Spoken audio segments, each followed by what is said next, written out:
제 고향이 저기 영산포예요.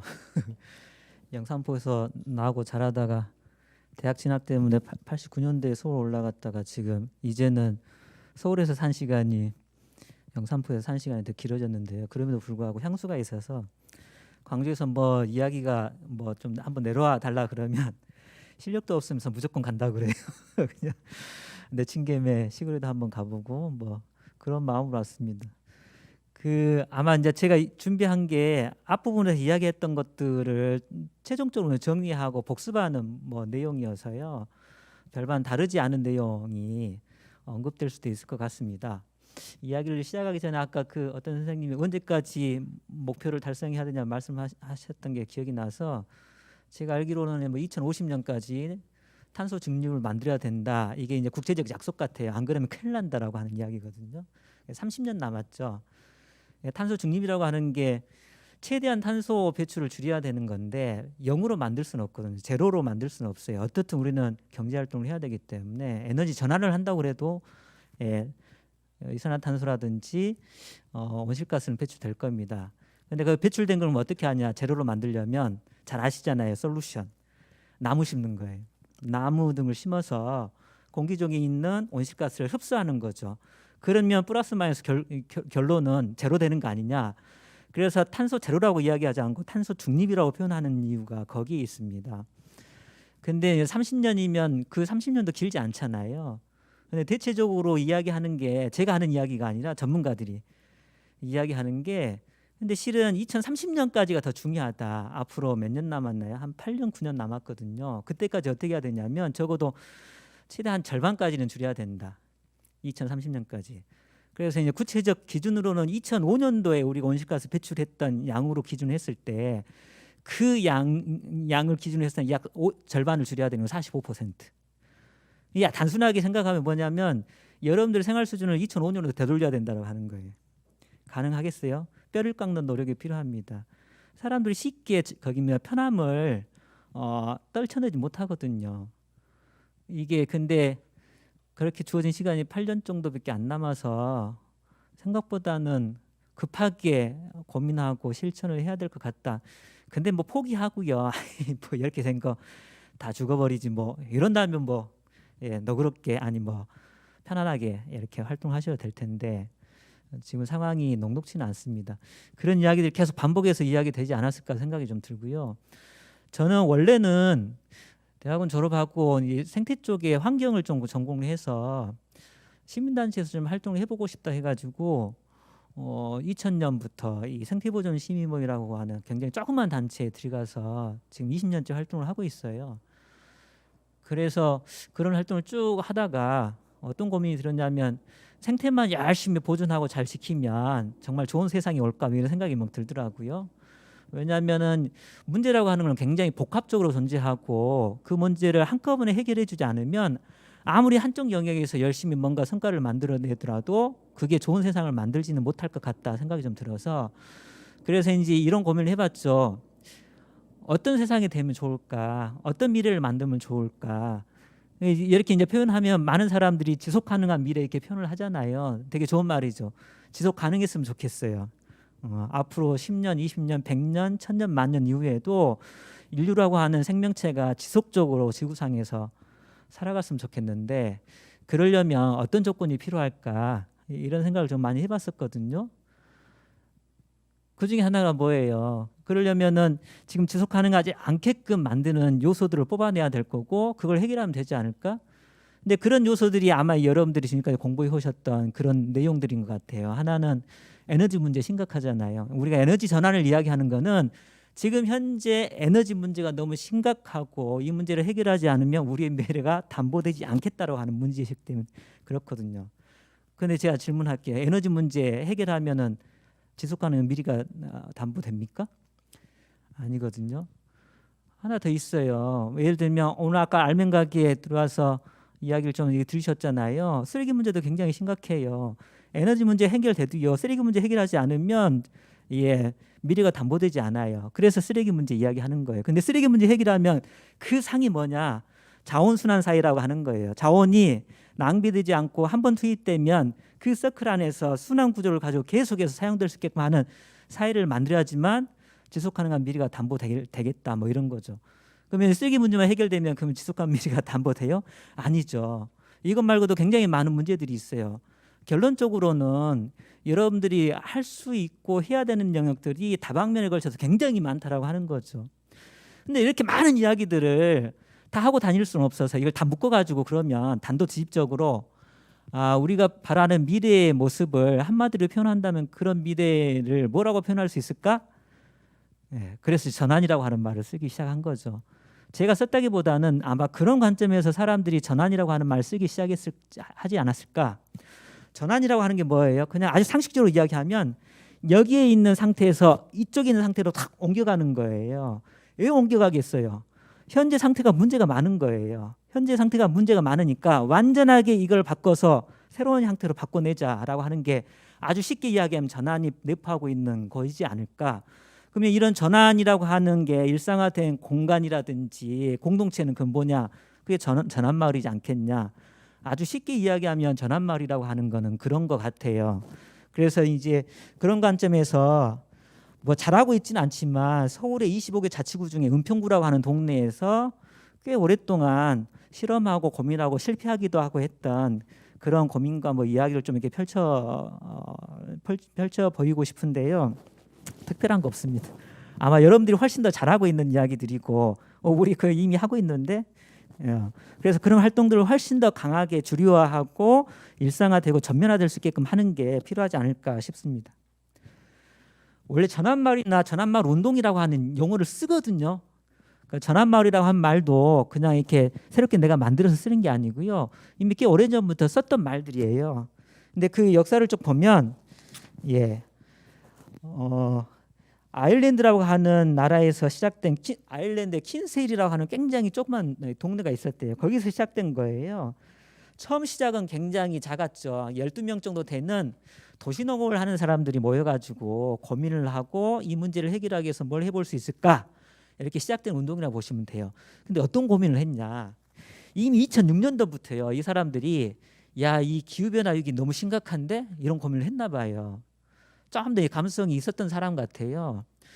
지금도 이제 좀 이렇게 그런 고민들을 많이 하는 사람들이 늘어났지만 저 때만 해도 그렇게 많지는 않았을 것 같아요. 근데 이제 깊이 기후변화 위기를 고민했던 사람들이 모여가지고 기후변화 이거 문제 해결하지 않으면 앞으로 우리 미래가 담보가 되지 않는다고 그러는데 뭐라도 해보지 않을까? 해야 되는 거 아닌가? 이런 생각을 가졌던 거죠. 근데 이제 기후변화 문제는 뭐하고 연동이 많이 돼 있냐면 실은 우리가 거기 사용하는 에너지 체계와 굉장히 밀접하게 연동돼 있거든요. 에너지 안에서도 화석 연료라고 하는 석유, 석탄, 천연가스. 그래서 이 에너지 문제를 해결하지 않으면 기후변화 위기도 극복이 어렵겠다 싶어서 이 두 사람들은 이 두 가지 과제를 가지고 그러면 새로운 마을을 만들어 보자. 그 새로운 마을이라고 하는 거는 지금의 어떤 구조나 상태와는 전혀 다른 상태이지 않겠냐. 그래서 이제 거기에다가 전환마을이라고 하는 이름을 붙이기 시작했죠. 영어로는 트랜지션 타운이라고 표현을 합니다. 이게 이 마을에서 시작됐는데 그 개념이나 추구하는 바나 그 다음에 내용이 너무 좋아서 다른 마을의 공동체에서도 이걸 복사하고 해서요. 지금 현재 전 세계적으로 퍼진 그런 운동이 됐습니다. 그래서 2015년인가 그 기준으로 했을 때도 전 세계 한 49개의 나라에서 마을로 따지면 한 3,000개가 넘는 마을이 자기들 스스로 그냥 모여가지고요. 그 선언한 사람은 숫자는 중요하지 않아요. 10명인 동네도 있고 100명인 동네도 있고 그냥 선언하는 거예요. 우리는 이제 전환마을을 선언해. 전환마을을 만들 거야. 선언하고 열심히 전환마을을 만들기 위해서 노력하는 거예요. 그 전환마을을 만들기 위해서 어떤 사람들은 자원순환과 관련해 관심이 있으면 자원순환 문제를 해결하려고 노력하는 거고 어떤 사람은 에너지 부분과 관련해서 고민이 있으면 에너지 문제 해결하려고 막 활동하는 거고 어떤 사람들은 교통 문제가 뭔가 문제가 있는 것 같으니까 이 교통 문제 해결하고 싶어 그렇게 하는 거고요. 이렇게 자발적으로 조직돼서 운동이 되고 있고요. 우리나라의 경우에는 제가 살고 있는 동네 은평에서 2015년대 우리나라에서는 처음으로 마을 단위에서는 전환마을 선언하고 그 활동을 해나가고 있어요. 몇 명이 모여서 했냐? 12명이 모여서 그냥 선언한 거예요. 야, 우리 이제 전환마을을 해야 돼. 전환마을을 해보자, 만들어보자, 이렇게 선언하고 지금까지 실천을 해오고 있습니다. 이게 그 동네예요. 시작된. 예쁘긴 하죠. 이런 전환마을과 관련해서는 굉장히 중요하게 생각하는 관점들이 있어요. 그게 뭐냐면은 뭐 자립 이런 거 되게 소중하게 생각하고요. 그 다음에 뭐 순환 이런 거 굉장히 중요하게 생각하고요. 그 다음에 상호 호혜 우애의 관계망 공동체 이거 굉장히 중요하다 이렇게 생각하고요. 어떤 외부의 변화도 중요하지만 사람들의 가치가 변화하는 것도 굉장히 중요하다 이런 것도 굉장히 중요하게 생각하고요. 그 다음에 자치 우리 스스로 뭔가 결정하고 만들어낸다고 하는 거 이런 키워드들을 굉장히 중요하게 생각하고 소중하게 생각해요. 그래서 앞으로 지금의 우리 마을이 아닌 새로운 마을은 이런 가치들이 내재되거나 중요해지는 마을이 될 거야, 될 거야 선언하고 그렇게 하기 위해서 노력을 한다라고 하는 거죠. 왜 전환마을이라고 하는 거 전환마을인가? 뭐 이거는 눈이 반복됐기 때문에 굳이 말씀 안 드려도 될 것 같아요. 뭐 근데 이제 한 번 더 강조해서 말씀드리자면 아까 말씀드렸잖아요. 곰곰이 생각해 보면 내가 전문가가 아니더라도 그냥 상식 수준에서 10년, 20년, 30년, 40년, 50년 이후에 우리 미래를 상상해 보는 거예요. 그때도 우리 마을이 이렇게 건강하게 존재할까? 그때도 나하고 이렇게 관계 맺고 있는 사람들이 건강하게 행복하게 살고 있을까? 뭐 상상을 해보는 거죠. 보통 지속 가능성이라고 이야기를 하면은 사회가 지속 가능하냐, 경제가 지속 가능하냐, 환경이 지속 가능하냐 이렇게 표현을 하거든요. 이 세 가지가 적절하게 건강했을 때만 우리는 지속 가능한 세상이라고 표현하고 미래라고 표현을 합니다. 그러면 그냥 저걸 쪼개가지고 한번 질문해 보는 거예요. 우리 사람들 만날 때 맨날 질문하잖아요. 밤새 건강하셨습니까? 안녕하셨습니까? 사회한테도 물어보는 거죠. 사회라고 하는 대상이 있어요. 내가 물어봐요. 너 건강하냐? 안녕하냐? 그럼 사회가 나한테 뭐라고 대답할까요? 건강하지 않다고 대답하지 않을까? 저는 그렇게 진단을 해요. 몇 가지 뭐 지표가 있는데 그중에 주의하게 보는 지표들 중에 두 개가 있어요. 저는 하나가 뭐예요? 출산율. 하나가 또 뭐예요? 자살률. 출산율이 굉장히 낮잖아요. 사람도요 생명체이기 때문에 미래를 예측하고 대비를 합니다. 근데 지금 조건도 그렇게 녹록지 않지만 앞으로 5년, 10년 더 녹록지 않은 거예요. 그러니까 애 낳기가 너무 힘든 거죠. 아이를 키우기가 너무 힘든 거예요. 그럼 선택할 수 있는 게 뭐예요? 미루거나 포기하거나. 난 그렇게 해석하는 거예요. 그러면 출산율이 우리한테 주는 경고음 그럼 우리는 해석해내야 된다. 문제는 정말 많다라고 하는 거죠. 자살률은 뭐예요? 지금 현재가 녹록지 않다라고 하는 거 지표 아니에요? 우리나라 노인 자살률이 굉장히 높은 거 아시죠? 청소년 자살률도 굉장히 높아요. 노인층 빈곤율이요. 지금 올해 통계를 보니까 49.2%인가? 노인 두 분 중에 한 분은요. 빈곤한 상태에 놓여 있습니다. 우리나라 현실이 그래요. 사회 건강하지 않잖아요. 지속 가능하지 않습니다. 경제는 어때요? 우리나라가 명목 GDP로 따지면 세계에서 몇 등 정도 하는지 아세요? 경제 규모가 세계 10등이에요. 굉장히 잘 사는 나라예요. 부유한 국가입니다. 근데 개별한테 선생님께 여쭤볼게요. 경제적으로 풍요로우세요? 아니잖아요. 올해 같은 경우는 감염병 때문에도 더 그렇지만 그전에도 다르지 않았었거든요. 우리는 항상 경제적으로 힘들었어요. 예, 1인당 GNP가 3만 달러가 넘어갔음에도 불구하고 인구 5천만 중에서요. 5천만 명인데 1인당 GNP가 3만 달러가 넘는 나라가 전 세계에서 몇 개인 줄 아세요? 7개 있어요. 7개. 그중에 하나가 우리나라입니다. 이렇게 국가 단위로는 굉장히 부유한 국가인데 개인으로 보면 정말 힘들어하잖아요. 문제가 있는 거예요. 이 문제 해결하지 않으면 지속 불가능하죠. 이 경제라고 하는 거는 또 사회하고 아주 직접적 상관관계가 있잖아요. 마지막으로 환경은 어떻습니까? 뭐 기후 위기, 생물 다양성 위기, 미세먼지 위기, 유해 물질 위기, 사막화 위기. 예, 최근에는 플라스틱 미세 플라스틱 나노 플라스틱 들어보셨어요? 미세한 게 더 쪼개지면 나노 플라스틱이 돼요. 미세 플라스틱은요 배출이 됩니다. 나노 플라스틱은요 배출이 안 돼요. 이게 사람 인체에 어떤 영향을 미칠지 굉장히 많은 연구자들이 연구를 하고 있어요. 그런데 예측컨대 좋지 않겠죠. 그런 통계가 있더라고요. 이미 우리는 하루에 이거 요만한 컵 거기 뚜껑 정도의 플라스틱을 이미 먹고 있다. 예. 이런 상황입니다. 그래서 환경적인 측면에서만 국한하더라도 이렇게 굉장히 우리 미래를 위협하는 요소들이 많이 있고, 그러니까 어떤 사람들은 이게 한두 개가 아니어서 이렇게 표현해요. 복합위기의 시대에 살고 있다. 우리는. 환경적 측면에서 우리가 지금 심각하게 지금 고민하고 있는 위기가 뭐예요? 기후위기 있잖아요. 근데요, 기후위기 못지않게 생물 다양성 위기도 굉장히 심각합니다. 이야기 들어보셨어요? 이런 위기만 있는 게 아니죠. 기후위기나 생물 다양성 위기는 식량, 그다음에 물 이런 거에도 영향을 미쳐요. 그래서 우리가 해결해야 될 위기들이요, 저렇게 많다라고 하는 거죠. 저 위기들은 경제를 위태롭게 하고요, 저 위기들은 사회를 불안하게 만듭니다. 이건 결국 삶의 위기예요. 그러니까 우리한테 주어진 해결해야 될 과제들이 너무 많다라고 하는 거예요. 이거를 복합적으로 우리는 해결을 해야 돼요. 그중에 이제 우선적으로 우리한테 떨어진 위기가 뭐냐면 기후변화 위기죠. 그리고 기후위기를 해결하면 다른 위기들을 해결하는데 실마리를 주기도 하고 다른 위기를 해결하는데 도움을 많이 주기도 해요. 그래서 우리가 기후위기에다가 초점을 맞추고 열심히 노력을 하고 있는 거죠. 그런데 접근하실 때 기후위기뿐만 아니라 다른 위기들도 존재하고 있고, 저런 것들을 전방위적으로 해결할 수 있는 방안과 미래에 대해서 고민하는 것도 한쪽으로 가져갔으면 좋겠다. 그래서 정리를 하자면 뭐냐면요, 지금까지 살아왔던 방식을 완전하게 바꾸겠다라고 하는 걸 전제로 해야 된다고 하는 거예요. 우리 에너지 전환하면 사람들이 잘못 착각하는 게 뭐냐면, 지금 현재 생활 수준을 유지하면서 에너지 전환이 가능하다. 나는 택도 없다고 생각해요. 지금 에너지를 석유에 기반한 에너지원을 태양, 바람, 지열, 우리가 지속 가능한 에너지라고 표현하죠. 이걸로 에너지원을 전환하면 현재 풍요로움을 유지하면서 미래를 맞이할 수 있겠다?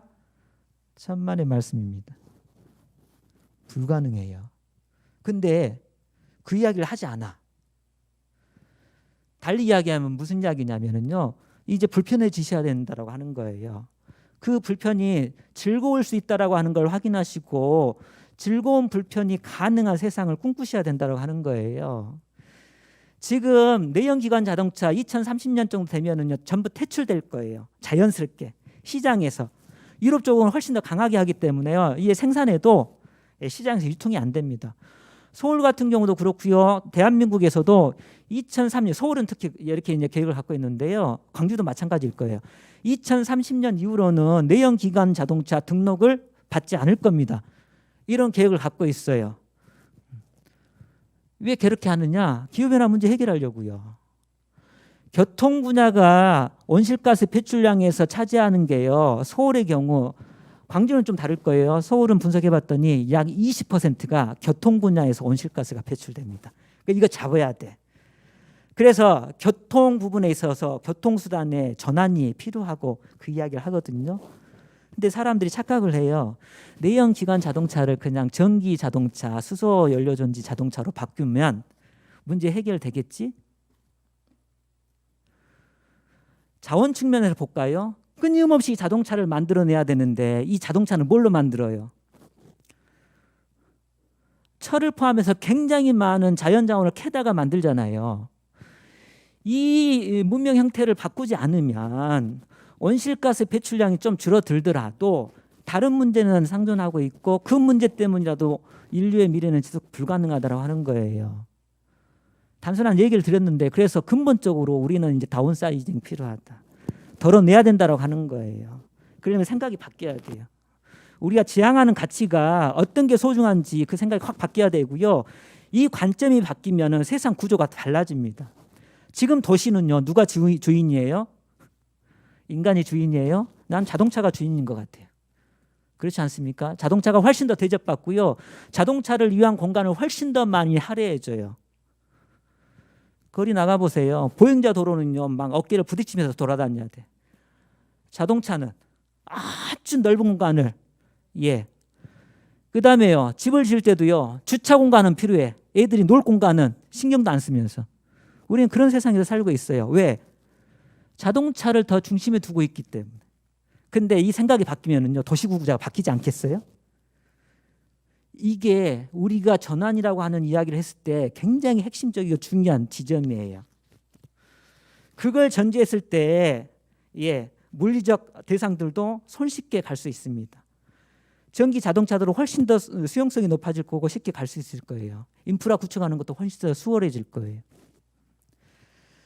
그래서 결국은 저런 문제를 해결해야지만 우리의 미래가 담보될 거다. 그리고 그걸 한마디로 표현한다면 그게 전환 도시고 전환 마을이지 않겠냐. 이 정신을 담아서 서울시 같은 경우는 2019년도에 서울이 꿈꾸는 미래의 비전은 뭐냐, 이제 생태 문명 전환 도시다, 이렇게 선언을 했었어요. 선언만 했어요. 선언하고 나서 실천이 필요한데 상황이 저렇게 요지경이 됐죠. 기후 위기 너무 심각한 거 아시잖아요. 이거는 이제 굳이 막 반복하지 않아도 이제 상식으로 다 알고 있을 것 같아요. 2100년 되면 우리의 선택지 4개가 있답니다. 최선의 노력을 하면 1.5도씨 올라가는 거에서 막아낼 수 있어요. 이것도 쉽지 않은 미션입니다. 정말 최선의 노력을 해야 돼요. 근데요, 그냥 이 정도의 수준을 계속 유지하잖아요. 3도씨, 4도씨, 최악의 경우는 6도씨까지 올라갈 수 있어요. 100년 동안 온도가 몇 도가 올라갔냐면 0.87도 올라갔어요. 이 온도 변화 가지고 이 난리법석이에요. 1도도 안 돼요. 근데 앞으로 4도씨, 6도씨 상승하게 되면 어떤 세상이 올 것인지 상상하시기 바랍니다. 그게 언제예요? 앞으로 80년 남았어요. 2100년. 그래서 저게 문제가 안 되게끔 하려면 어떻게 해야 되느냐. 아까 국제정부 약속했다고 그랬잖아. 2050년까지 구체적 수치를 드린 거예요. 여러분들한테. 이 목표 달성해야 된다. 탄소 중립 만들어야 된다. 2005년 대비. 그래서 30년까지 45%로 온실가스 배출량 줄여야 되고요. 40년까지 75% 줄여야 되고요. 2050년 되면 100%를 줄여야지만 1.5도씨 올라가는 거 수준에서 막아낼 수 있다라고 하는 거예요. 과학자들이 그렇게 진단하고 제시를 한 거죠. 그래서 올 연말까지 우리나라에서도 온실가스 배출량 어떻게 할 거냐, 국가 단위로 제출을 하게끔 돼 있습니다. 근데 비판 많이 나오죠. 아예 선언했어요. 우리 약속 못 지킨다. 그렇게 선언하고, 그러니까 우리나라를 뭐라고 그래요? 기후 악당 국가라고 그러죠. 온실가스가 계속 배출되면 저렇게 변화될 거다. 평균 온도가 변화될 거다. 이런 것들은 많은 예측치들이 나오고 있고요. 우리나라 한반도의 변화도 저렇게 바뀔 거다. 조만간에 서울 아열대 기후로 바뀔 거예요. 사과 이제 남한에서 생산되는 거 드실 수 없을 겁니다. 이미 사과는 강원도 사과예요. 강원도 지금 한번 놀러 다녀보세요. 예전에 보이지 않았던 사과들이, 사과 농사 짓는 분들이 굉장히 많습니다. 이런 변화들이 일어나고 있어요. 이런 관점에서 기후변화 위기를 해결하려면 결국 에너지를 어떻게 전환시킬 거냐라고 하는 게 핵심 이슈 중에 하나예요. 왜냐하면 에너지 부분에서 나오는 온실가스 배출량이 굉장히 많거든요. 실은 결국 교통 분야에서도 온실가스 배출되는 거는 이 에너지원, 석유, 화석 에너지원에 기반하고 있기 때문에 나오는 거거든요. 그러니까 이거를 전기로 바꾸겠다고 하는 거예요. 근데 이제 질문, 전기 자동차로 바꾸면 이 전기는 뭘로 만드느냐? 이게 핵심이죠. 또 중요하죠. 그래서 에너지 문제가 굉장히 심각한데요. 이 에너지 전환을 위해서는 이게 기후 위기에 영향을 미친다라고 하는 측면도 있지만, 애초에 전환마을 운동이 시작될 때는 어떤 문제식도 있었냐면 쓰고 싶어도 앞으로 못 쓴다라고 하는 거야. 석유, 석탄, 천연가스. 그래서 미래를 대비해야 된다. 그래서 지금은 이런 이야기를 많이 하지 않는데 뭐 피크오일 이런 이야기 들어보셨을 거예요. 정점, 석유 정점. 그러니까 이걸 조사를 해보니까 이것도 연구를 합니다. 석유 정점이 중요한데 그러면 얼마만큼 매장량이 있어? 조사해봤더니 저 정도 있대요. 석유 한 70에서 80, 석탄 150에서 230, 천연가스 80에서 100년. 그냥 이대로 가더라도 석유, 석탄, 천연가스 쓸 수 없다라고 하는 거예요. 저때 되면은. 그러니까 대비가 필요하지 않겠냐. 저런 관점에서도 이제 전환이 필요하다, 이렇게 이야기를 합니다. 정리하자면 에너지 문제는 일단 기후 위기에 미치는 영향이 굉장히 크다. 쉽게 이야기하면 너무 더러운 거예요. 지금 쓰는 에너지원들이 너무 더러워. 기후 위기만 촉발시키는 게 아니죠. 지금 이제 가을, 겨울 다가오면 며칠 전에도 미세먼지 한번 발생했었죠. 지금 그나마 코로나 때문에 미세먼지가 조금 잠잠해지긴 했지만 중국이 지금과 같이 좀 이게 경제 회복이 굉장히 빠르게 되고 기존에 멈췄던 경제 활동들을 활성화시키고 국내에서도 경제 부분들을 어떻게 할 수 없기 때문에 좀 더 풀어주고 활성화시키고 하면은 감염병이 해결되지 않은 상태에서도 미세먼지 위기가 동시에 다시 올 수도 있겠다 저는 예측을 해요. 판단을 해요. 근데 이 미세먼지의 경우에도 실은 화석 에너지가 태반을 차지합니다. 태반을. 최근에 미세먼지가 많이 줄어든 이유를 코로나의 영향이라고 많이 보시잖아요. 근데 분석을 해보니까 실은 결정적인 원인이 뭐냐면 올 연초에 작년에 미세먼지 좀 심각하고 그랬었잖아요. 그래서 뭐 했었냐면 석탄 화력 발전소를 셧다운 시켰었죠. 예를 들면 뭐 30개를 가동시켜야 되는데 이게 심각하니까 한 20개를 10개를 셧다운 가동시키지 않아. 그럼에도 불구하고 전기는 충분하니까 거기에서 미세먼지 나오는 게 굉장히 많은데 그걸 줄여두니까 이게 생각보다는 큰 영향을 미쳤다고 하는 거예요. 그래서 지금 우리가 쓰는 에너지원은 너무 더러워서 이거 깨끗한 걸로 바꿔야 된다. 그게 재생가능 에너지이지 않겠냐라고 하는 거. 또 하나는 지금 현재 우리가 쓰는 에너지들은 더러울 뿐만 아니라 매장량도 한계가 있기 때문에 이거를 바꿔야 된다. 그래서 그 관점에서 우리는 에너지 전환을 이야기를 많이 합니다. 그러면 핵발전의 대안이냐? 이거는 논쟁이 필요해요. 근데 대체적으로 핵발전의 대안이 될 수는 없다라고 해서 빠르게 이제 탈원전을 고민하고 있는 거예요. 이게 국가 정책이에요. 근데 기후변화 위기만 존재하지는 않고 생물 다양성이도 제가 심각하다고 그랬잖아요. 이것만 알아두세요. 어떤 통계 보니까 하루에 100종이 사라집니다. 굉장히 빠른 속도로 사라져요. 생물종이 전부 사라져버린 세상을 곰곰이 상상해 보세요. 50년 후에 눈을 떴더니요. 주변에 녹색이라고 부를 수 있는 것들이 하나도 존재하지 않아. 예전에 숲이 존재했던 공간을 찾아갔더니 황토색일 뿐이며 거기 갔더니 적막감만 내돌아요. 아무 소리도 들리지 않아. 주변에 하천이라고 한번 가봤더니 물은 흐르는데 물속에 생명체가 하나도 없어. 그런 세상이 올 수도 있어요. 지금과 같은 속도면. 1년 지나면 36,500종 아니 1년 지나면 36,500종, 10년이면 36만 5천 종, 100년 지나면 365만 종이 사라진다라고 하는 흐름이잖아요. 지구상에 존재하는 생물종이 인간이 지금까지 발견해낸 생물종이 175만 종이에요. 50년 지나면 생물종이 다 사라질 수도 있다고 하는 이야기입니다. 과격하게 주장하는 과학자들이 그래요. 근데 아무리 느슨하게 잡아도요. 많은 사람들이 기후동성을 이야기하죠. 평균 온도가 한 3도씨에서 4도씨 정도 올라가면 지구상의 생물종이 약 40에서 45%가 멸종할 거다. 복합적으로 오는 거예요. 기후위기와 생물 다양성 위기가 복합적으로 우리한테 오는 거죠. 그런 세상이 어떤 세상일지 상상해 보시기 바랍니다. 플라스틱 문제도 마찬가지예요. 얼마나 심각한지 아시죠? 특히나 감염병 때문에 이 플라스틱 생산량과 소비량이 엄청나게 늘어나고 있고요. 그다음에 원유값이 떨어지다 보니까 이게 자원으로도 활용 가치가 낮아져요. 경제성이 없어. 그래서 계속 쌓이고 있어요. 우리 눈에서만 보이지 않을 뿐이지 계속 그 문제가 우리 보이지 않는 공간에서 누적되고 있다고 하는 거죠. 난 이게 언젠가는 폭발하지 않을까 걱정돼요. 예를 들면 서울 같은 경우는요. 생활 쓰레기가 나오면 그중에 상당 부분을 매립을 합니다. 일부는 소각을 하고요. 광주시도 마찬가지일 거예요. 재활용하거나 매립하거나 소각하는 것 중에 하나를 선택해요. 매립 어디다 하고 있어요? 광주는? 서울은요. 저기 수도권 매립지 인천 땅을 빌려다가 하는데요.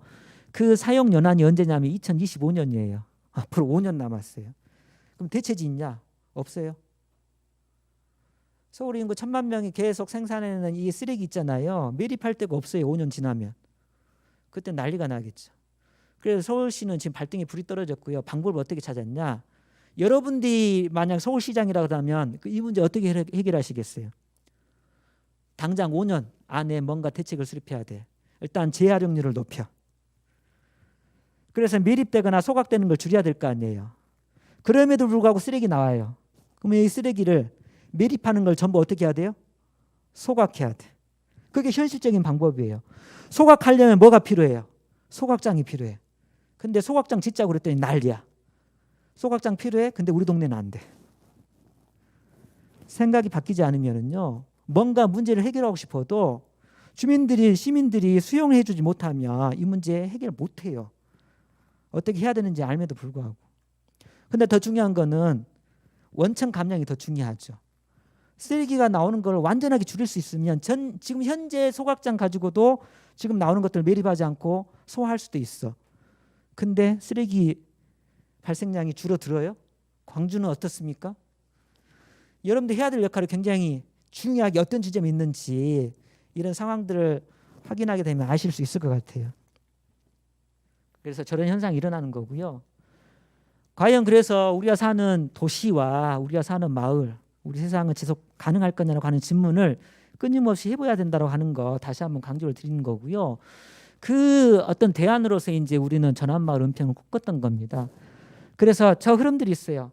아마 아주 멀리 보면 2009년부터 저는 고민들을 하지 않았을까. 그때는요, 우리가 지향하는 세상을 한마디로 전환마을이라 표현할 수 있겠구나 이런 상을 갖고 있었던 건 아니에요. 개별 영역에서 야, 이 문제 해결해야 돼. 이거 문제 심각한데 이 문제 해결하지면 우리 동네 야, 불행해질 것 같아. 우리 삶이 별로일 것 같아. 이런 고민을 하면 사람들이 모여서 뭐라도 해보자고 해서 했던 운동들이 있어요. 그게 크게 세 축이었어요. 하나는 먹거리. 그래서 이 먹거리가 기후위기에 미치는 영향도 굉장히 크다라고 하는 거 아시죠? 어떤 사람들은 농업 분야가 온실가스 배출량에 크게 잡았을 때 4분의 1의 영향을 미치는 거 아니냐? 이렇게 주장하는 사람들도 있어요. 그래서 그 관점에서 채식 운동이 최근에 각광받고 있습니다. 채식 운동을 하려면 곳곳에서 채식을 수용할 수 있는 문화라든지 그런 공간이 있어야 되잖아요. 제가 판단할 때는 동네에서 채식 레스토랑 같은 거 해보는 거 수지가 이제 맞을 거예요. 예, 마을 기업으로요. 레시피 개발하고 네트워킹하고 그다음에 지역의 재료들을 활용해가지고 이걸 판매할 수 있는 공간들. 이 손재주가 좀 있으신 분들이 마을 기업 만들어서 하면 분명히 대박 날 거다. 이런 생각이 드는데요. 여하튼 이 먹거리 부분에 있어서 문제를 뭔가 해결해야 되지 않겠냐. 그래서 도시농업을 활성화시키고 곳곳에서 텃밭을 만들고 이 텃밭에서 생산되는 것들을 지역에서 소비할 수 있게끔 유통망도 좀 이렇게 체계화하고, 근데 이 유통망은 이미 기존의 생협이나 한살림 있으니까 그 유통망을 활용하는 거예요. 그다음에 공공급식이라든지 이런 공간을 활용하는 거죠. 이 과정에서 굉장히 많은 일자리가 만들어지지 않겠냐 이런 고민도 하고 있는 거고요. 거기에서 생산돼서 소비하는데 나오는 음식물 쓰레기, 이 음식물 쓰레기를 퇴비하는 퇴비 공장도 만들자. 이게 다 실현된 건 아니에요. 그중에 일부는 실현되고 일부는 앞으로 만들자라고 하는 구상을 하고 있는 것들입니다. 마을 단위에서, 은평에서. 그래서 퇴비 공장을 만들어서 동네에서 음식물 쓰레기 어차피 돈 내고 음식물 쓰레기 버리시잖아요. 좀 더 저렴하게 이거를 모아가지고 기존의 낙엽이라든지 그다음에 텃밭에서 나오는 어떤 그 뭐죠? 폐기물하고 섞어가지고 건강한 퇴비를 만들고 이걸 다시 판매해. 예, 동네에서. 이거 구상하고 있어요. 그러면 이거 자체가 동네 안에서 뭐가 돼요? 순환 생태계가 구축되는 거잖아요. 100%는 아니지만 마을 단위에서 자립이라고 하는 키워드를 가지고 쓰레기를 생산하지 않는 구조를 어떻게 만들까? 이 문제를 복합적으로 고민하면서 생태계를 구축하려고 하는 거예요. 생산기를 곳곳에 만드는 거예요. 심지어 더 없으면 어떻게 해요? 옥상도 있고 베란다도 가능해요. 그러면 이 부분에서도 일자리가 만들어질 수 있어요. 예. 기술과 필요한 어떤 도구들을 판매하고 컨설팅해주고 교육하는, 난 이 영역에서도 일자리가 만들어질 수 있겠다는 생각이 좀 들거든요. 이미 그런 자리들도 있고. 예. 그리고 이것들을 아까 같이 수거해가지고 적정하게 필요한 사람한테 유통시켜주는 이런 구조도 필요하고, 소비도 아까 같은 방식으로 이거를 뭐 채식 레스토랑이 됐던 건강한 먹거리 유기농 매장 여기 뭐 가게가 됐던 이렇게 해가지고 하고, 거기에서 또 여기 남아 나오는 그런 부산물들을 또 퇴비화시키고 이런 구상을 하고 있고요. 이게 이제 은평에서 2009년부터 상상하고 꿈꿔가고 있는 먹거리하고 관련된 전환 운동이에요. 그 흐름입니다. 또 하나 관심 가졌던 게 뭐냐면 에너지. 지금 여러분들 고민하고 계시는 에너지 전환. 에너지 문제 굉장히 심각하다. 근데 이걸 심각하게 동네 사람 느끼게 된 계기가 있어요. 아시죠? 2011년도에 3월 11일 후쿠시마에서 12년인가요? 헷갈린다. 그 사고 터지고 나서 동네 사람들이 술자리에 술 한잔 하면서 이런저런 이야기를 했었어요. 야, 저거 굉장히 심각한 문제네. 우리는 그냥 가볍게 봤었는데 핵발전을 통해서 전기를 생산한다고 하는 게 어떤 의미인지를 한번 고민해봐야 되겠다. 이런 이야기를 막 하기 시작했었죠. 그리고 또 그 즈음 조금 지나서 밀양에서 원자력 발전소 만드는데 이걸 누가 써요? 도시 사람이 많이 쓰잖아요. 그럼 이 전기를 도시한테 보내줘야 되잖아요. 여기에서 생산해서 이쪽으로 보내려면 어떻게 보내요? 무선으로 보낼 수 없죠. 전선이 필요해요. 이 선을 뭐라고 그래요? 송전선이라고 그러잖아요. 송전선을 땅바닥에 묻을 수도 있는데 돈이 많이 들어간대. 그럼 어떻게 해요? 돈이 안 들어가게 하려고 탑을 세우잖아요. 이게 뭐예요? 송전탑이에요. 송전탑에 송전선을 걸어가지고 쭉 만드는데 그중에 에너지 정의 관점에서 에너지 민주주의 관점에서 굉장히 심각한 문제가 발생했었던 거죠. 이추위 어르신이 목숨까지 자살까지 하면서 메시지를 전달하기도 했었죠. 이것도 충격이었어요. 도시에 사는 우리로서는. 그래서 그때부터 사람들이 소수로 모여가지고 학습하기 시작했었어요. 이 에너지 문제라고 하는 게 뭔지, 우리한테 어떤 의미인지.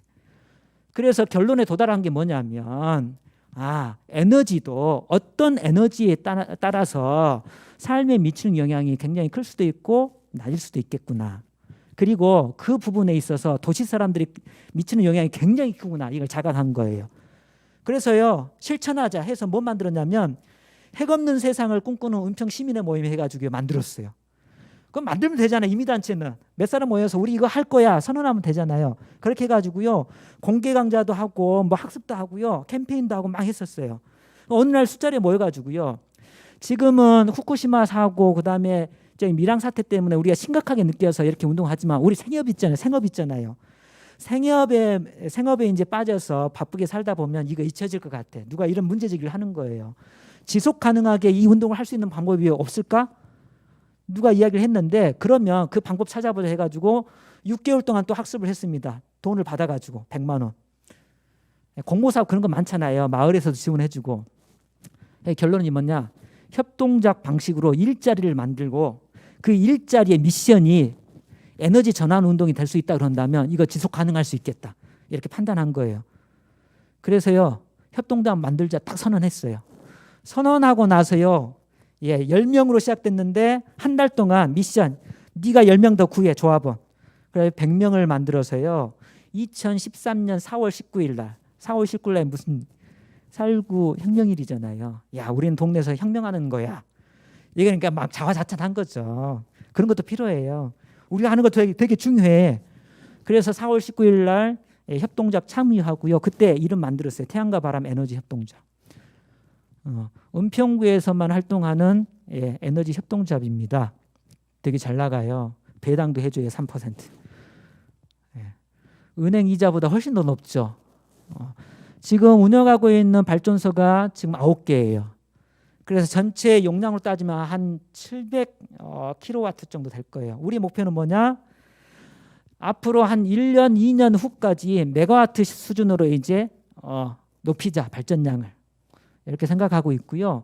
한 축으로는 지역에 은평이라고 하는 동네를 에너지 전환 도시로 만들자 이런 목표를 가지고 끊임없이 협치 그다음에 마을 논의하고 고민하고 이런 활동을 해오고 있습니다. 이게 두 번째예요. 세 번째는 뭐냐면 아까 이야기했잖아요. 건강한 세상이 되려면 생물 다양성 위기도 굉장히 중요하다. 그리고 탄소 중립을 만들기 위해서는 곳곳에 숲과 나무를 조성하고 심는 거 굉장히 중요하다. 그래서 생태적 전환이 필요하겠다. 생태적 전환 측면에서 우리가 꿈꾸는 거는 마을 곳곳마다 동네 곳곳마다 빈터가 있으면 그곳을 전부 숲과 정원으로 바꾸자. 이게 우리가 꿈꾸고 있는 상이에요. 마을 골목마다 마을 숲과 정원을 만듭시다. 그게 텃밭이어도 상관없어요. 녹지가 자랄 수 있는 공간을 계속해서 확보를 해나가자 이런 꿈을 가지고요. 그런 작업들을 계속 해오고 있는데요. 이거는 지금 굉장히 많은 예산도 필요하고 인력도 필요하다 보니까 협치 우리 광주시도 뭐 협치 같은 거 하시잖아요. 협치 사업으로 제안해가지고 작년부터 아주 본격적으로 사업을 하고 있는데요. 몇 가지 사례만 말씀드릴게요. 나무와 숲을 조성하려면 어디에다 조성할 수 있을지 대상지를 찾아야 되잖아요.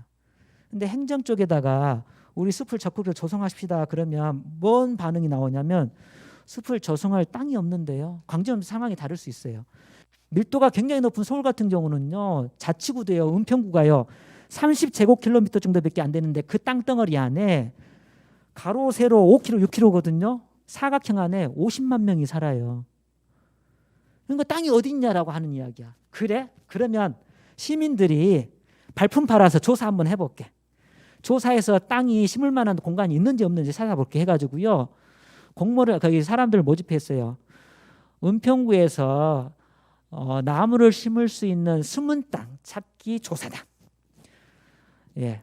마을숲 조성을 위한 숨은 땅 찾기 조사단이라고 해가지고 36명을 모집해가지고요. 한 달 동안 그 오리엔테이션 끝나고 한 달 동안 기록장 갖고 카메라 들고 마을 곳곳을 돌아다니면서 저기는 땅덩어리가 좁아도 상관없어. 1제곱미터 정도밖에 안 돼도 상관없어요. 나무 한 그루라도 심을 수 있다면 그건 다 찾자.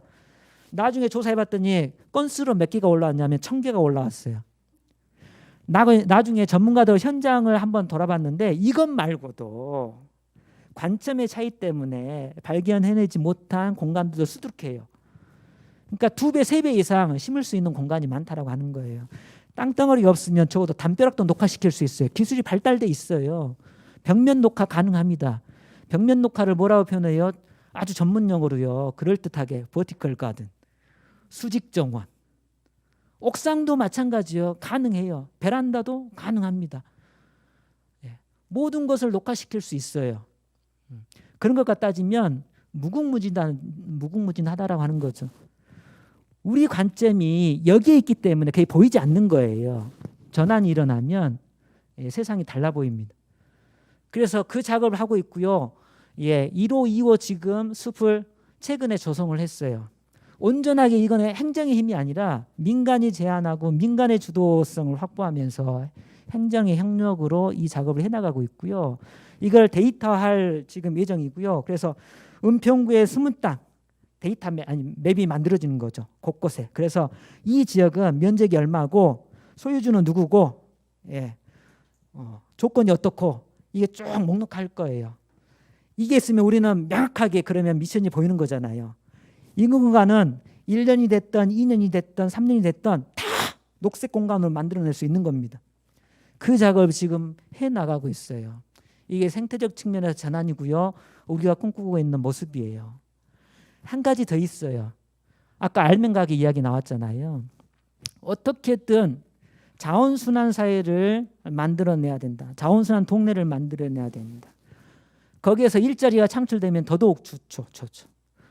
그래서 지금 알맹가게도 은평구에 지금 분점을 하나 고민하고 있는데 알맹가게와 상관없이 은평구에서 마을 사람들이 모여서 특히 생협이 좀 고민하고 있는데요. 무포장 가게 고민하고 있어요. 제로 웨이스트 샵. 그래서 자원순환의 거점 공간을 은평구에 지금 16개 동이 있거든요. 우리 목표는 뭐냐? 동마다 한 곳씩 자원순환 거점 공간을 만들어내자. 거기 안에서는 여러 가지 시도해 볼 수도 있을 것 같아요. 일단은 기본적으로 수익 모델은 이거죠. 거기서 아까 알맹 가게처럼 뭔가를 판매하는 필요한 것들을 그러니까 쓰레기가 나오지 않는 물건들을 갖다가 판매해서 쓰레기 배출량을 원칙적으로 줄이려고 하는 이런 부분. 또 하나는 교육 사업. 또 하나는요. 어떤 시도를 하고 있냐면 이거는 적정 기술이 아니라 폴리시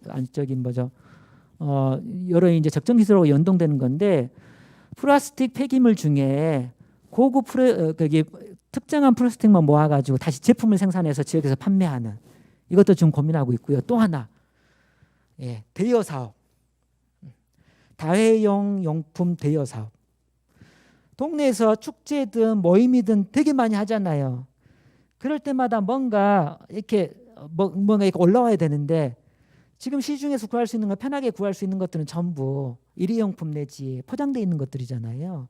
그러면 그걸 대체할 수 있는 대체제를 만들어줘야 되는 거 아니냐. 그래서 지금 한 동네를 거점으로 해서 다회용품 대여 사업을 해보려고 그래요. 그렇게 되면 상당 부분의 쓰레기 발생량을 줄일 수 있지 않겠냐 생각이 들고, 이건 사람이 해야 되는 거잖아요. 그래서 일자리가 가능하지 않겠냐 이런 생각이 좀 있어서 이렇게 해가지고 거점 공간을 좀 확보하면 좋겠다 생각을 좀 하고 있고요. 이런 방식으로 동네 중심에 자원순환 어떤 사회라고 하는 거를 구체적으로 설계하고 실현해보자라고 하는 꿈을 갖고 있습니다. 이 네 가지 축이 지금 전환마을을 상상하면서 은평 지역에서 마을 사람들이, 그다음에 시민단체 활동가들이 공동으로 중점을 두고 있는 핵심 이슈하고 해결 방안을 통해서 그리고 있는 미래상입니다. 그런 과정들을 이런 식으로 밟아왔다고 하는 거예요. 우리가 전환마을 이야기하는데 전환마을 굉장히 생소하잖아요. 그래서 평생학습관하고 같이 해서 은평시민대학이라고 하는 프로그램 안에 전환마을 학교라고 하는 걸 만들어서요, 본격적으로 이렇게 가야 된다, 이런 이슈가 중요하고 이런 실천을 해보자, 이런 활동들을 하기도 했었고요. 거기 보면은 일반 공통과정도 있고, 또 한쪽으로 보면은 생태전환, 아까 말씀드렸던 에너지전환, 그다음에 뭐 먹거리 자립, 이런 것들 구체적으로 논의하고 제안하는 이런 교육 프로그램들을 해보기도 했었습니다. 그 결과를 바탕으로 해가지고 지금 동네에서 부분별로 이렇게 진행되는 것들 총화해서 우리가 이렇게 부분 영역에서 활동하는 것들은 결국 이런 세상을 만들기 위한 거야. 그 세상은 뭐야? 전환마을이야. 그래서 선언하고요. 아예 전환마을이라고 하는 네트워크를 2015년, 14년도에 저렇게 창립을 하게 됩니다.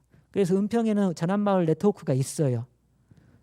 그 전환마을 네트워크 안에 기존에 활동해왔던 사람들이 네트워킹 돼 있는 거죠. 먹거리 운동하는 사람들, 자원순환 활동하는 사람들, 생태전환 활동하는 사람들, 막 이런 것들이. 그래서 각 영역에서 활동하더라도 공동의 비전을 갖는 거예요. 우리가 꿈꾸는 세상은 전환마을이야. 지금과 같은 세상으로는 지속 불가능해. 그래서 이것도 해결하고 이것도 해결하고 이것도 해결해서 총체적으로 지속 가능한 세상, 이게 전환마을이야. 이렇게 선언하는 거죠. 그중에 핵심은 이 과정에서 우리의 생각과 관점도 바뀌어야 돼. 자기 성찰과 자기 변화, 이것도 굉장히 중요해요. 그래서 이걸 풀어내기 위해서 학습이라든지 끊임없이 그런 활동을 하고 있다고 하는 거고요. 그래서 그때 썼던 포스터입니다. 그림 보시면 꼭 이렇게 미래의 어떤 모습인데, 그래서 전환마을 설명회도 하고 새로운 상상을 해보자, 우리는 전환마을을 지향하고 그렇게 갖고 가보자, 이런 것도 해보기도 했었고요. 그 다음에 30년 후에 우리 전환마을 은평의 모습은 뭘까, 이런 상상을 펼쳐보는 것도 막 해봤었고요. 그런 워크숍의 모습들입니다. 그리고 아예 이제 그 네트워크와 관련해서 공식화하는 창립총회도 하고요. 그 이후에 이제 다양한 거점 활동들을 해나갔다고 하는 말씀을 아까 드렸습니다.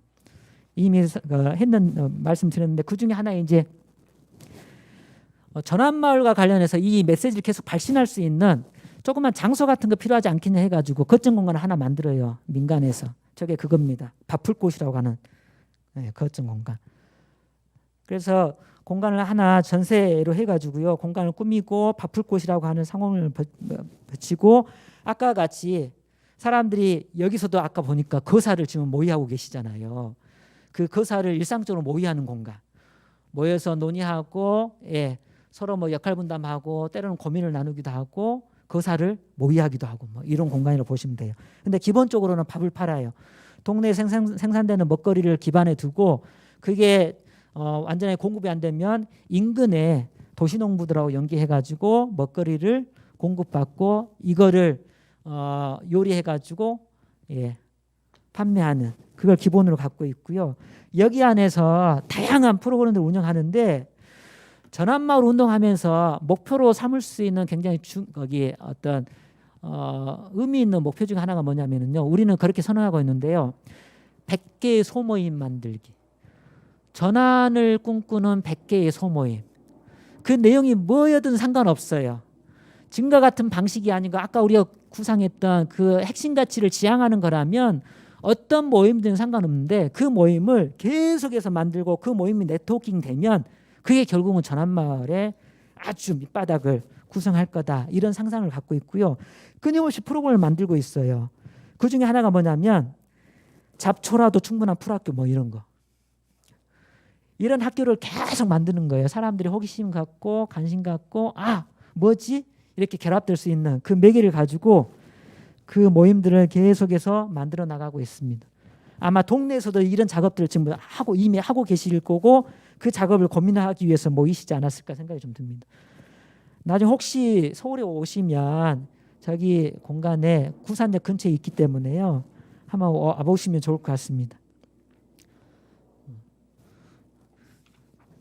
그래서 뭐 이런 거는 그때 뭐 프로그램의 일례들인데요. 뭐 자립학교, 생태건축, 로컬푸드, 그다음에 뭐 적당 기술 뭐 이런 거 막 하면서 이 교육을 매개로 해서 만나는 사람들을 뿔뿔이 흐트러지지 않게끔 하고 그냥 이게 하나의 소모임으로 작동할 수 있게끔 이런 전략인 거죠.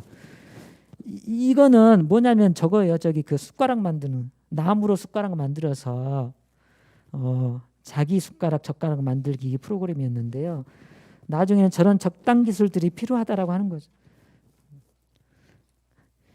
이게 지역에서 생산된 먹거리 가지고 그냥 축제하면서 만들었던 음식들이고요.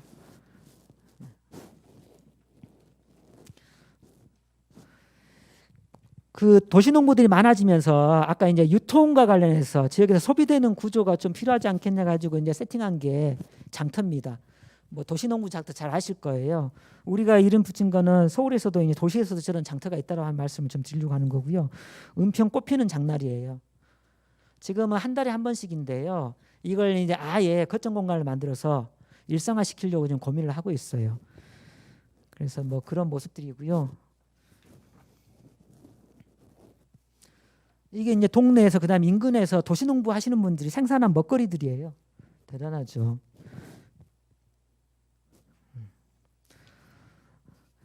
그래서 아예 그 지역에는 큰 이야기 마당이 1년에 한 번씩 있거든요. 상상 컨퍼런스라고. 그때는 대주제를 전환으로 딱 설정하고 동네 곳곳에서 전환과 관련된 이야기를 꺼내보자 이런 작업들도 해봤었고요.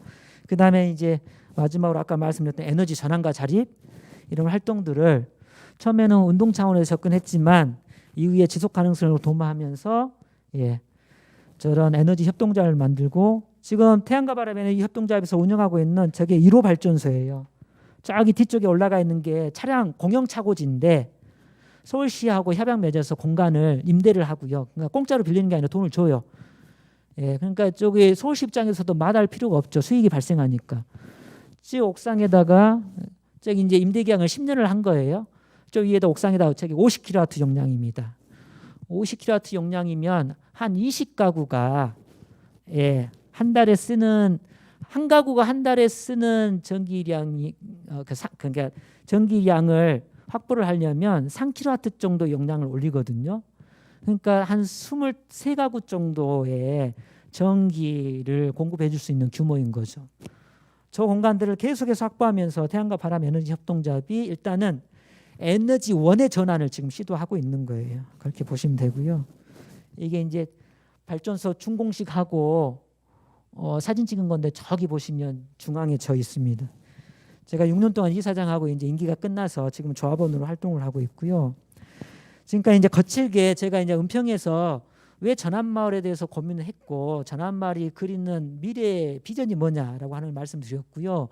그걸 구축하기 위해서 구체적으로 어떤 영역에서 고민하고 어떤 상상을 하고 있고 어떤 성과가 있었는지를 아주 간단하게 개략적으로 설명을 드렸어요.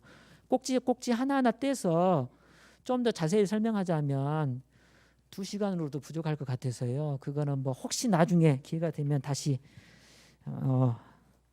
갖기로 하고요. 마지막으로 여하튼 우리는 선택의 갈림길에 서 있다라고 하는 거는 분명한 사실인 것 같아요. 과거와는 다르게 저는 이제 코로나라고 하는 게 우리한테 준 선물도 있는 것 같다. 굉장히 고통스럽고 심지어 어떤 분들은 자살까지 생각할 정도로 정말 심각한 상황이지만 한축에서는 코로나가 우리한테 준 선물도 있는 거 아닌가? 그게 뭐냐면 다시 한번 이왕 이렇게 된 거 네가 잘 살아왔는지 되돌아봐라라고 하는. 네가 잘 걸어왔는지 되돌아봐. 개인이든 사회든 국가 단위든. 그 성찰의 시간을 우리한테 충분하게 준 거 아닌가 생각이 좀 들고요. 대체적으로 사람들이 이 과정을 통해서 아 이건 아닌 것 같다라고 하는데 공감대가 형성된 거 아닌가 생각이 좀 들어요. 그리고 이제 코로나 위기 못지않게 이제 기후변화 위기라고 하는 것들도 자연스럽게 코로나 위기의 배경에 기후변화 위기라고 하는 게 강하게 도사리고 있다라고 하는 진단 때문에 아, 이 두 가지를 해결하기 위해서는 뭔가 혁신적인 변화가 대도약이 필요하겠다 이렇게 표현을 하고 있고요. 동의를 하는 것 같아요. 그래서 이제 국가 단위에서는 이거를 하나의 솔루션으로 그래서 뭐 그린 뉴딜, 그린 딜이라고 하는 방법론으로 풀어내려고 하고 있고 근데 이제 근본적으로 운동을 했던 사람들 입장에서는 이것만으로 뭔가 빠진 것 같다라는 생각이 드는데 전환적 관점에 봤을 때는 이게 역시 가지고 있는 걸 다 놓지 않고 뭐든 다른 거를 이거를 확보할 수 있겠다라고 하는 관점이 강하게 내재되어 있지 않는 건가 뭐 이런 근본적 문제의식이 좀 있어요. 그래서 이제 그린딜, 그린뉴딜 이야기하는데 이제 한쪽에서는 이거를 좀 더 포괄적으로 전환이라고 하는 관점에서 고민하고 상상하고 이야기를 하는 사람들도 존재를 한다. 이게 지금 현재 사회의 흐름인 것 같고요. 결국 우리는 미래를 선택해야 될 텐데 이쪽으로 갈지 저쪽으로 갈지는 온전하게 우리 선택에 달려있지 않을까 생각이 좀 듭니다. 은평에서는 에너지, 먹을거리, 생태환경, 자원순환 하나 더 뭐 교통 이 분야에서 고민을 하고 있다고 하는 걸 아까 말씀드렸고요. 무엇보다 내적 전환과 외적 전환이 굉장히 중요한 것 같고 이제 세상을 바라보는 프레임 자체가 바뀌어야 된다. 틀 자체가. 그게 전환이라고 하는 틀이었으면 좋겠다라는 생각을 갖고 있고요. 전환이라고 하는 거는 실적으로 외형의 변화보다 더 중요한 게 우리가 갖고 있는 내적 가치관이나 생활 양식 이거의 변화가 중요하다라고 하는 말씀 드린 거고요. 전환 마을 은평에서는 저런 비전과 전략을 갖고 있고 대략 저런 모습이 우리가 꿈꾸고 있는 도시 미래 도시의 모습이면 좋겠다 생각이 좀 들고요. 구체적으로 안으로 오면은 저런 공간, 저런 마을 가능하지 않을까 생각이 좀 듭니다.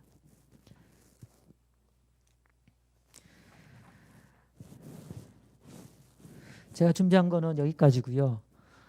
제가 주어진 시간이 5시까지인데 아까 아마 질문이 없으실 거다 해서 시간을 좀 길게 끌었고요. 그럼에도 불구하고 한 14분 정도 여유가 있네요.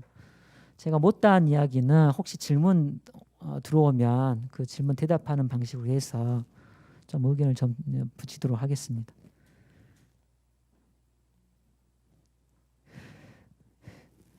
짧은 시간 동안 뭔가 말씀드리려고 하니까 이게 제대로 제가 의도하는 바가 전달됐는지 이게 제가 드렸던 이야기들이 좀 이해가 되는지는 잘 모르겠는데요. 혹시 질문 있으면 해주시기 바랍니다.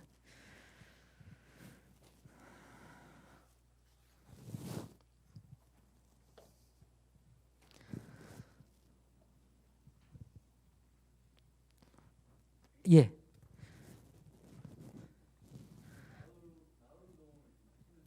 예. 예.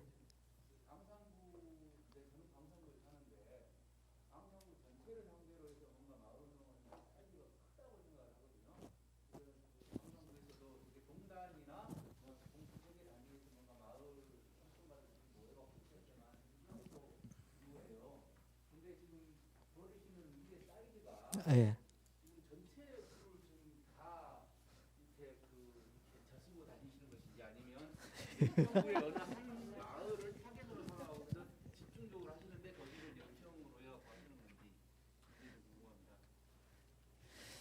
지금 그러니까 메시지를 보내는 대상이나 그 다음에 활동의 어떤 공간이나 한 마을 단위로 이렇게 딱 이렇게 구체적으로 대상으로 해가지고 들어가 있진 않아요. 그러니까 저거는 구 단위에서 일어나고 있는 움직임과 활동이라고 보시면 돼요. 근데 이제 거점 공간이 만들어지거나 하는 것들은 구체적인 동단위나 마을 단위겠죠. 그래서 이제 우리 고민은 뭐냐면 아까 저기 안에 중간에 뭐가 있었는데 저는 이제 서울의 경우 마을 공동체 운동이 1기를 지나서 2기라고 봐요.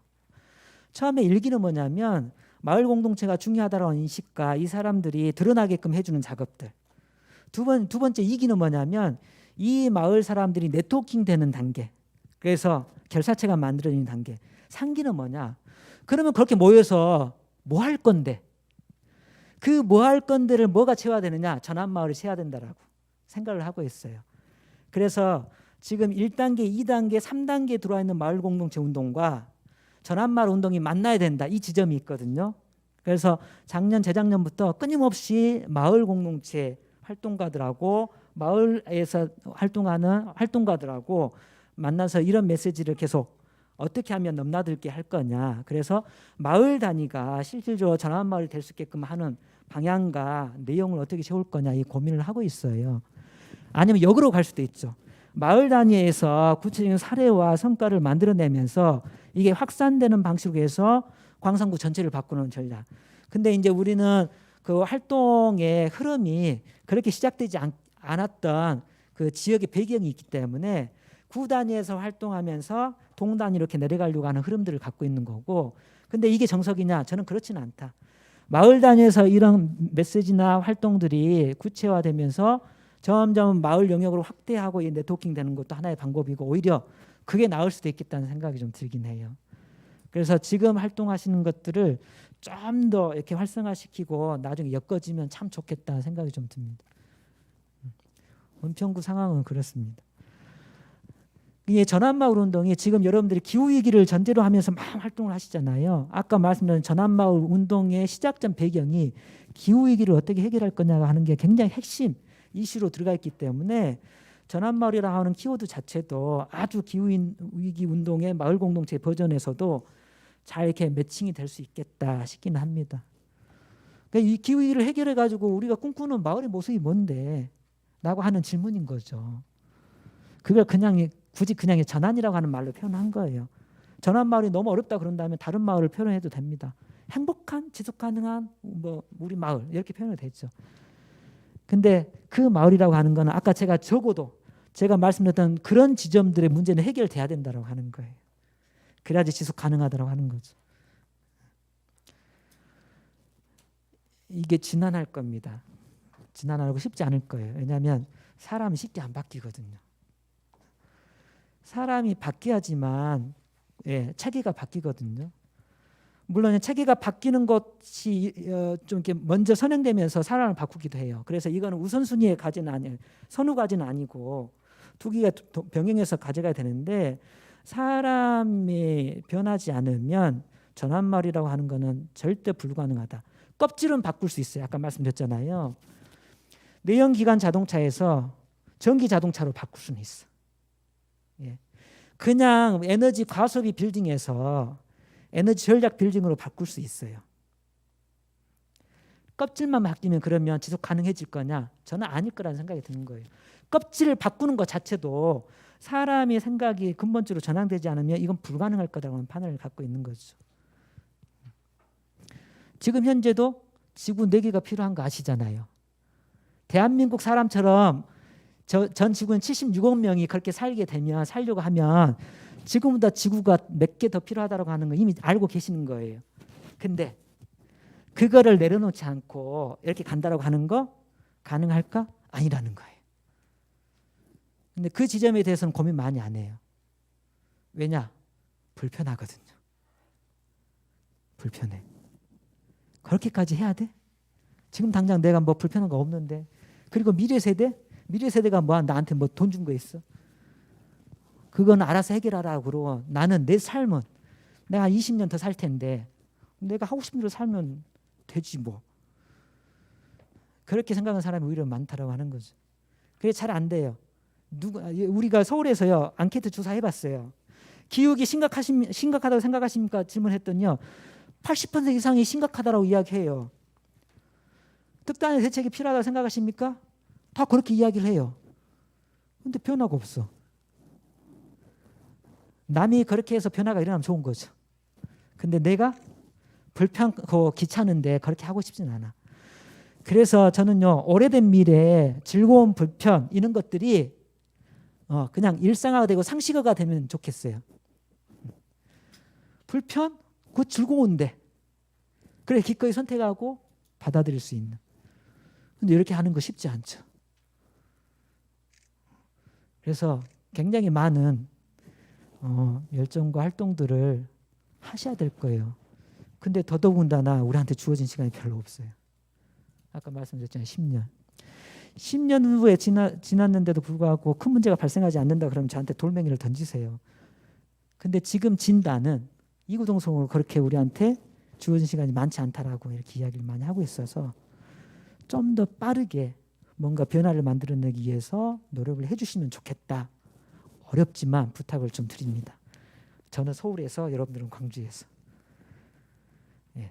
답에 대한 질문이 굉장히 길어졌습니다. 혹시 또 예. 아까 말씀하신 교통의 수단에서 예. 전기차나 수소차로 바뀌어가고 있는데 예. 그걸 껍질이라고 하셨는데 그럼 결과적으로 마지막 결과 원안으로 교통수단이 어떻게 바뀌기를 원하시나요? 일단 지금 이제 대한교통수단 그러니까 에너지원으로 이거 하잖아요. 전기하고 수소연료 전지 자동차. 근데 우리나라 경우는 궁극적으로는 수소연료 전지 자동차로 가려고 하는 그림을 갖고 있어요. 그래서 뭐 수소 경제 이야기 막 그렇잖아요. 근데 수소는 뭘로 만들어요?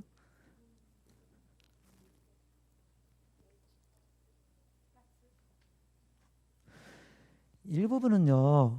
이 석유를 정제하는 과정이 나오기도 해요. 근데 이 일부는요. 물을 분해시켜 가지고 거기서 수소를 발생시키거든요. 물을 분해하는데 에너지가 들어가요, 안 들어가요? 그 에너지는 뭘로 그러면 써요? 그래서 궁극적으로 전기 자동차나 수소연료 전지 자동차가 환경 친화적이고 지속 가능하고 온실가스 배출량 제로를 하려면 이거를 만드는 원천부터 그렇게 해야 된다고 하는 거예요. 근데 우리 구조가 그래요? 안 그래요. 그래서 일단은 거기까지 생각해야 돼요. 더 나가서 아까 말씀드렸잖아요. 그런 물질을 생산하는 과정과 그다음에 그 결과물들을 위해서는 끊임없이 자원을 채취를 해야 돼요. 그렇죠. 근데 우리 국내만 따지는 게 아니라 지구라고 하는 관점에 한번 상상을 해보자고요. 아까 말씀드렸잖아요. 전 지구인이 우리와 같은 수준으로 살고 싶어. 욕구이지 않겠어요? 그럼 거기도 지금 여전히 뭐 자동차도 별로 없고 한데 전부. 근데 내연기관 자동차는 아니야. 수소연료 자동차, 전기 자동차일 거야. 이게 막 생산할 거 아니에요. 생산하면 이거는 30년 지나면 또 폐기해야 돼. 그래서 우리가 그러니까 대량 생산하고 소비하는 이 물질 체계 자체를, 이 시스템 자체를 다른 방식으로 바꿔내지 않으면, 그리고 생산된 게 쓰레기가 되지 않고 생산된 게 그냥 내부 공간에서 계속 유통돼서 특별하게 뭔가 투입되지 않더라도 운영될 수 있는 경제 체계를 만들어내지 않으면 단순하게 수단을 전환시킨다고 해가지고 지속 가능한 세상이 오지는 않는다고 하는 거예요. 그 관점에서 문제 제기를 한 거, 그 관점에서 이야기를 한 겁니다. 그리고 자동차라고 하는 거는요, 다른 관점에서 고민을 해봐야 되는데 굉장히 자동차는 폭력적인 교통수단이에요. 여러분 차 안에 들어가 있으면 어떻게 돼요? 사람이 변하죠. 그래서 보행자를요 굉장히 가볍게 여겨요. 그러지 않습니까? 저는 경험을 해봤어요. 그래서 저는 운전면허증을 안 땄어요. 지금까지. 제가 그걸 느꼈거든요. 제가 대학원 다닐 때 지방에 조사를 굉장히 많이 다녔었어요. 그러니까 숲, 산림조사 같은 걸 많이 다녔었거든요. 그냥 2박 3일 들어가가지고 숲에서 노가다예요. 야외 조사하는 게. 끝나고 나면 이제 서울로 올라가서 자동차를 끌고. 근데 이제 우리가 지름길이 있어요. 학교까지 가는. 지름길이니까 이렇게 뭐죠? 좁을 거 아니에요. 근데 그 좁은 길에 자동차만 다니는 게 아니잖아요. 피곤해 죽겠고 빨리 사무실 들어가가지고 정리하고 집에 가서 쉬고 싶은데 앞에 누가 있었냐? 리어카 할아버지가 리어카를 힘들게 끌고 가시는 거예요. 제 마음이 어떻게 작용했는지 아십니까? 따째 할아버지 말이야. 이 좁은데 끌고 다니시면서 자동차도 못 다니게 하고 힘들어 죽겠는데 이 마음이 생기는 거예요. 아, 자동차로 가는 게 사람을 이렇게 변화시킬 수 있겠구나. 근데 이 질문은 저만 그러는 게 아니에요. 자동차가 문명에 미친 영향과 관련해서 굉장히 선지적 관점에서 이렇게 막 썼던 책들이 있어요. 그 한번 읽어보시기 바랍니다. 그 문제의식을 바라본다면 우리가 사는 세상은 사람 중심이어야 되고, 그러면 어떻게 해야 되냐, 이제 가치가 보행자 우선이 돼야 되고요. 두 번째, 보행자를 중심에 두고 그 다음에 좀 더 먼 거리는 자전거, 그 다음에 좀 더 먼 거리는 대중교통수단, 마지막이 자가용이 돼야 돼요. 지금은 반대죠. 이런 관점으로 도시구조가 바뀌어야 돼요. 그러면 이제 어떻게 해야 되냐? 예, 도로도 다이어트가 필요하죠. 확 줄여야 돼요. 지금 광화문을 그렇게 바꾸고 있어요. 나중에 한번 와보세요. 광화문을 지금 보행자 중심으로 확 바꾸고 있습니다. 그래서 자동차 도로를 확 줄이고요. 차선을 줄이기도 하고요. 차선 폭이 넓어요. 우리나라의 경우. 이거를 확 줄여서 그만큼의 공간을 누구한테 돌려줘요? 사람한테. 그다음에 자전거 도로를 딱 구획해서 만들어주고요.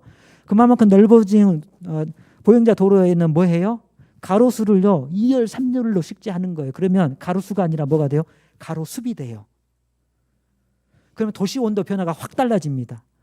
일부 공간에는 화단 같은 거 예쁘게 정원 같은 거 거리 정원 만들어 가지고요 사람 보기에도 굉장히 좋게끔. 그러면 생물 다양성도 높아져요. 구조가 확 바뀌죠. 그래서 이제 그린 인프라가 필요하다라고 하는 이야기를 그 관점에서 이야기하는 거예요. 인프라는 중요해요. 사회 기반 시설은. 근데 그거는 이제 그린 인프라가 돼야 되는 거예요. 동네마다 자원순환센터가 있어야 돼요. 제로 웨이스트 샵이 시민들이 돈도 없는데 막 모아가지고 만드는 게 아니고요. 공공 그린 인프라로 그런 공간 다 있어야 돼요. 그걸 누가 운영하냐? 동네에서 협동조합 방식이 됐던 동네 사람들이 협동으로 마을자산처럼 운영을 하는 거죠. 그렇게 하는 게 저는 맞다고 봐요. 그래서 교통과 관련해서는 아까 제가 왜 그냥 단순하게 에너지원을 전환하는 것만으로는 근본적인 전환이 될 수 없다라고 하는 질문을 하셔서 거기에 대한 답변을 좀 드렸습니다. 자동차에만 국한되는 게 아니에요. 나머지 다 마찬가지예요. 예를 들면은요, 서울시가 서울 시민들도 그렇고 광주 시민도 마찬가지일 거예요. 광주 시민들, 서울 시민들은요 정말 열심히 노력하고 있습니다. 온실가스 배출을 위해서. 통계를 보니까 실질적으로 가정에서 온실가스 배출량을 줄어들고 있어요. 조금씩이지만 정체돼 있거나. 다만 2018년도인가 갑자기 조금 올라갔어요. 왜? 그때는 너무 더웠어. 그래서 그 전까지는 선풍기로 견뎌냈던 사람들이 더 이상 못 참겠다 해가지고 에어컨을 들이기 시작했죠. 그래서 그때 늘어나기 시작했었어요. 이게 녹록지 않은 거예요. 기후변화 때문에 줄이는 것마저. 근데 그렇게 했음에도 불구하고 서울 전체적으로는 건물에서 배출되는 온실가스 양이 늘어났어요. 왜요? 상업 건물이 엄청나게 늘어났거든요. 보세요. 때려 부수고 훨씬 더 큰 건물 짓고, 아무리 그 건물을 자원을 그러니까 에너지를 덜 쓰는 건물을 만든다고 합시다. 근데 절대량이 늘어나면, 양이 늘어나면, 건물 양이 늘어나면 어떻게 돼요? 온실가스 전기 소비량은 더 늘어날 수밖에 없어요. 온실가스 배출량도 늘어날 수밖에 없어요. 전기차도 마찬가지예요. 숫자가 들어들지 않으면 수소연료 전지 자동차도 마찬가지고 건물도 마찬가지고. 혹시 또 없으시죠? 네, 끊어야 됩니다. 네, 끝으로 하고 싶은 말 1분 내에. 아까 광주에서 같이 강주에서 서울에서 해보시는 걸로 각 동네 은평의 마을에서 또 여기도 에너지 전환 마을이 있기 때문에 또 서울에서요. 광주를 지금 요의주시하고 있어요. 왠지 아세요?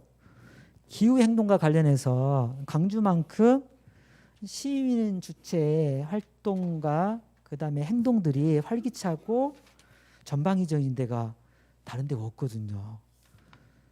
그래서 이런 전환운동을 하는 사람도 그렇고 특히 에너지 운동하는 사람들이 광주를 주목하라 이런 이야기를 많이 하고 있습니다. 아마 현장에서 활동하신 분들 오늘 제가 만나 뵙게 돼가지고요. 저로서는 영광입니다. 네, 우리 민성환 대표님께 큰 박수 한번 부탁드리겠습니다. 네, 고맙습니다. 네.